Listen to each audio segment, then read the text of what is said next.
Corona virus के टीकों और हाल में युवा वयस्कों की अचानक मौतों के बीच कोई रिश्ता नहीं है, ये कहना है केंद्र स्वास्थ्य मंत्रालय का। मंत्रालय ने कहा कि आईसीएमआर और एम्स में हुए अध्ययनों से इस नतीजे पर पहुंचा गया है। मंत्रालय के मुताबिक एम्स और राष्ट्रीय रोग नियंत्रण केंद्र ने जानकारी दी है कि भारत में कोविड-19 के टीके सुरक्षित और असरदार हैं। इनके गंभीर दुष्प्रभावों के मामले बेहद दुर्लभ हैं।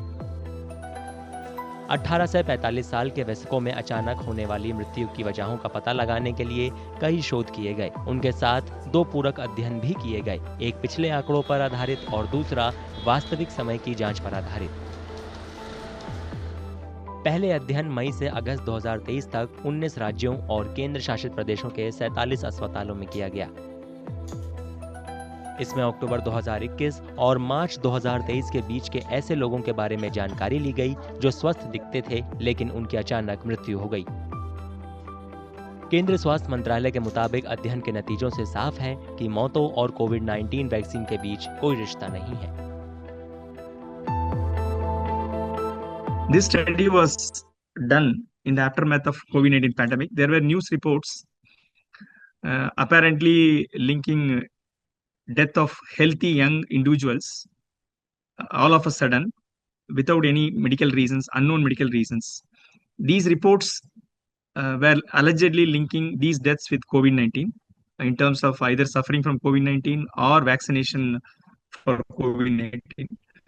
So therefore, our study was done in order to answer the question on what could be the reasons why suddenly young individuals are dying all of a sudden. ICMR did commission this study, and it was led by us in collaboration with medical specialists and researchers from across 47 hospitals in India. We did a huge study comparing 729 individuals who died all of a sudden despite being in good health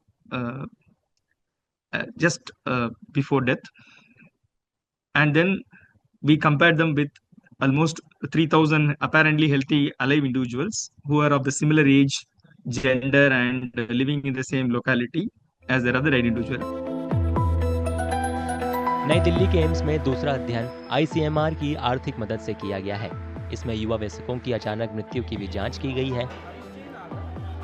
शुरुआती नतीजों से साफ है कि मृत्यु की मुख्य वजह दिल का दौरा पड़ना है। पिछले सालों के मुकाबले इसके पैटर्न में कोई महत्वपूर्ण बदलाव नहीं है। शोधकर्ताओं ने कई मामलों में आनुवंशिक उत्परिवर्तन की पहचान की है। स्वास्थ्य मंत्रालय ने चेतावनी दी है कि टीके के जोखिमों को लेकर अपुष्ट दावे टीकाकरण में जनता का भरोसा कमजोर कर सकते हैं। The other factors such as family history of sudden death, past hospitalization for COVID-19, and heavy drinking or intense exercise just before death were the only factors that were associated with unexplained sudden deaths as compared to people who are alive. So it's a statistical analysis which led to the conclusion of these risk factors being responsible for sudden death and not COVID-19 vaccination.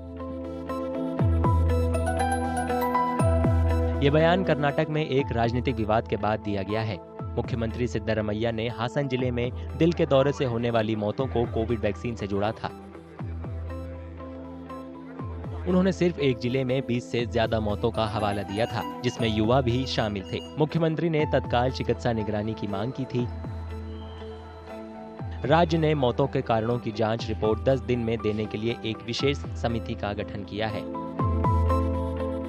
The public should rely on credible sources, such as, for example, Ministry of Health and Family Welfare, state immunization officers, or their own physicians.